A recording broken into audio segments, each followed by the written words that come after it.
اسلاف تڑپ کر چلے گئے، اسلاف مرتے مرتے روتے گئے، اسلاف روتے گئے۔ پوچھا مجدد الفسانی رحمت اللہ علیہ کو پوچھا کہ آپ کیوں رو رہے ہیں؟ جانے کا وقت قریب ہے، کیوں رو رہے ہیں؟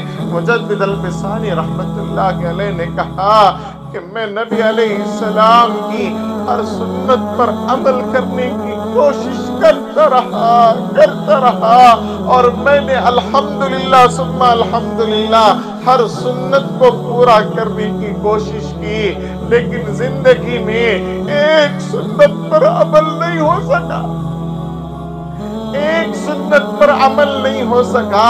پوچھا گیا کہ کیا سنت ہے؟ اس سنت پر آپ کا عمل نہیں ہوا۔ کہا نبی علیہ السلام کے پاس حضرت حسن کو لایا گیا، حضرت حسن کو اللہ کے نبی نے گود میں لیا، نواسے کو گود میں لیا۔ حضرت حسن نے نبی علیہ السلام کے گود میں پیشاب کیا، وہ سنت مجھ سے ادا نہ ہو سکی۔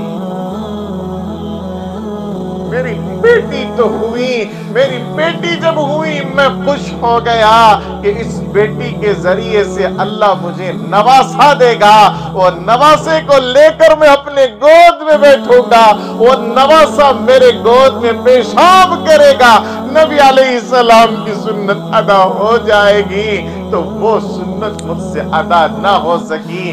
میری بیٹی تو ہے لیکن میری بیٹی کو بیٹا نہیں ہوا، نواسا مجھے نہیں ملا، تو وہ سنت میں ادا نہیں کر سکتا۔ وہ جاتے جاتے دنیا سے جاتے جاتے وصیت کر کے گئے کہ اگر میرے بعد میری بیٹی کو بیٹا ہو، اگر میرے بعد میری بیٹی کو بیٹا ہو تو اس بیٹے کو میری قبر پر لایا جائے اور میری قبر پر بٹھایا جائے، جب تک کہ وہ میری قبر پر پیشاب نہ کر دے اسے اٹھایا نہ جائے، تاکہ نبی علیہ السلام کی سنت پر عمل، نبی علیہ السلام کی سنت پر عمل اور نبی علیہ السلام کی اس سنت پر بھی عمل کر سکوں۔ اس لیے مجدد الفسانی رحمت اللہ علیہ دنیا سے جاتے جاتے بھی، مرتے مرتے بھی اس فکر میں گئے کہ میری ایک سنت ادا نہیں ہو سکی۔ میرے دوستو، ہزاروں سنتوں کو ہم جان بوجھ کر چھوڑ رہے ہیں، اس عاشق رسول کو کیا منہ دکھائیں گے؟ نبی علیہ السلام کو منہ دکھانا دور کی بات ہے۔